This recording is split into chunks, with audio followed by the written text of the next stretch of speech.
Hey there, Cajon Valley. This video is to talk about CV ambassadors and the difference between the two CV ambassador groups this year.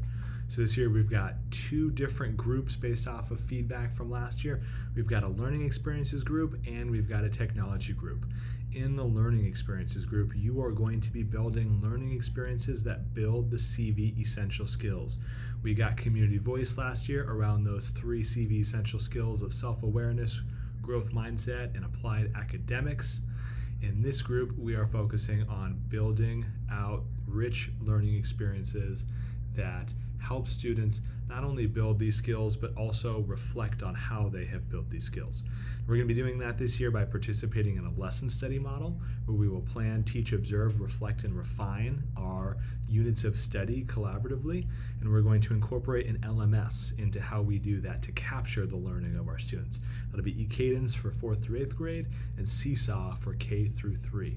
As a part of this, all students in your classroom will create digital portfolios to document their growth in the CV essential skills.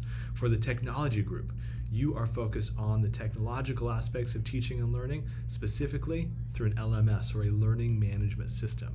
Your main role for this year is going to be working with your administrator to develop and implement a site plan for technology. So you're going to become an expert in what are the technology needs and what are the platforms that are currently being used on your site.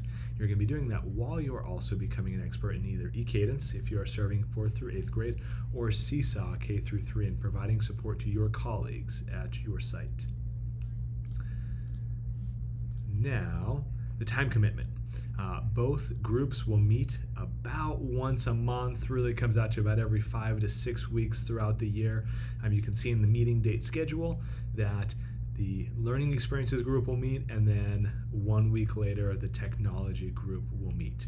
For the learning experiences group, not only are you attending these hour-and-a-half in-person meetings, you are also dedicating an additional 3 hours each month in order to plan for your rich learning experience.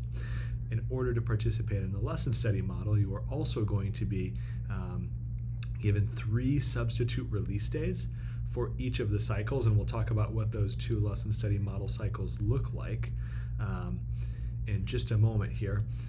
And that will be your planning time and compensation. There's also about 4 hours of homework every month. Now, the 4 hours of homework are usually tied to that planning time, where you are going to be uploading student artifacts from your learning experience and then reflecting on how it went. For the technology groups, we have also got 7 meetings throughout the year, and in addition to being compensated for those 7 meetings, you also are going to receive a 20-hour stipend in order to meet with your administrator. So, the road ahead for the learning experiences group, we are doing 2 different lesson study models. You can see the blue road markers in October, November, and December. During that time, you will get into a group of 3, possibly 4 teachers, and you will build out a rich learning experience. So some unit of study that students are developing the CV essential skills that incorporates the modern curriculum, TED presentation literacy, world of work, and social emotional learning. And then from that learning experience, students have some sort of an artifact that commemorates everything that they've learned, and they're able to put that artifact into their e-portfolio. In December, we're going to come back together and reflect on how that went and what tweaks are needed, and then we're going to go through a second cycle in January, March, and we will wrap up that second cycle all the way in May. So plenty of time here to build out really cool learning experiences for students and be able to observe your peers teaching it and then refine and reflect on it as a group. For the technology group, we are on a similar meeting cadence as the learning experiences group. The main difference is here, instead of doing a lesson study model, you are going to be meeting with your administrator 4 times throughout the course of this year to collect data and then use that data to build out a technology roadmap for your site. If you have any questions about any of the information that we just went through in this video, please do not hesitate to reach out. Thanks so much.